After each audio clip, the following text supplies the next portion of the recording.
Guys, andito kami ngayon sa lugar na malapit sa aming accommodation. Wala kaming pasok ngayon.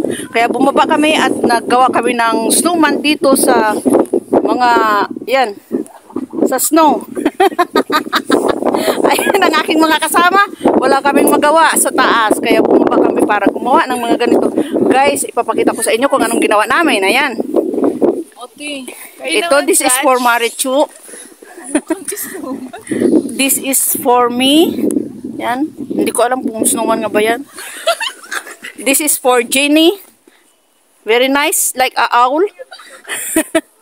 Ayan siya, guys. So, ipakita ko pa sa inyo ang ibang bahagi ng lugar na punong-puno ng snow, guys. So, ayan siya, guys.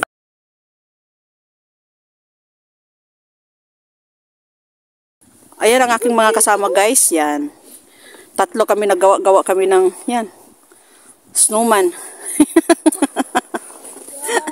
Ang accommodation namin, guys, andun lang sa taas yan. So, bumababa kami dito kasi wala kaming pasok dahil ang kalsada punong-puno ng snow, walang sasakyan. So, ayan.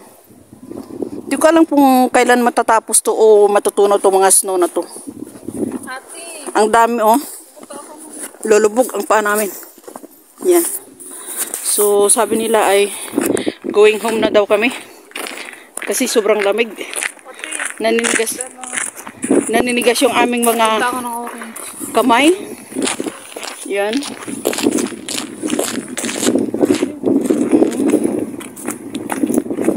Ang bundok dito, guys, halos punong-puno din ng ice. Yan.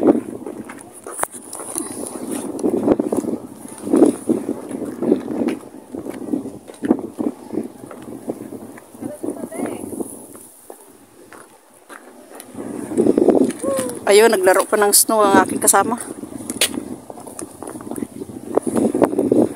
So ito, guys, ang lugar na to ay malapit lang sa aming accommodation. Yan. Yan ang tower ng internet. Dito sa amin, ayun, may dalawang dogs pa, oh. Yan. Matapang sa lamig.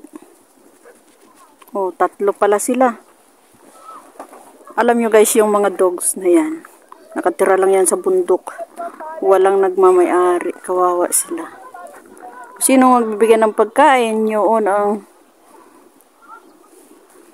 lalapitan nila. So, ganito kakapal ngayon, guys, yung snow dito sa amin. Yan. Yung aking kasama nandun sa medyo malayo. Wala kami pasok ngayon, guys, kaya bumaba kami dito para explore ang snow. Hoy, madulas. Ito ang kapal ng snow.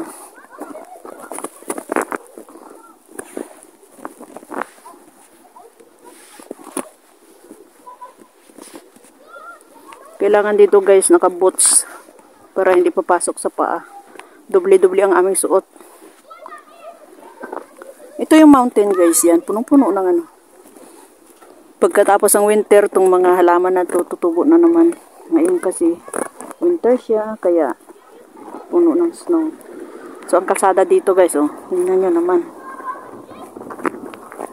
Alam nyo, guys, pag tinitingnan ko yung snow, parang simple lang siya, pero delikado din siya.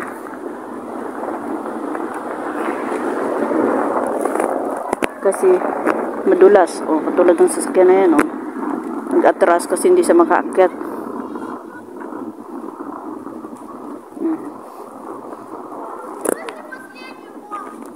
Yan yung mga sasakyan.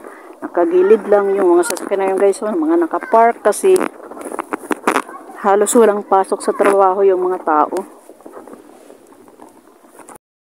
Dito na lang, guys, ang pagbablog ko dito sa snow.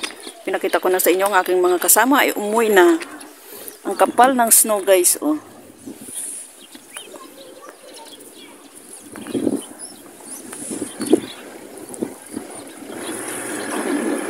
Lamig, guys, ang lamig.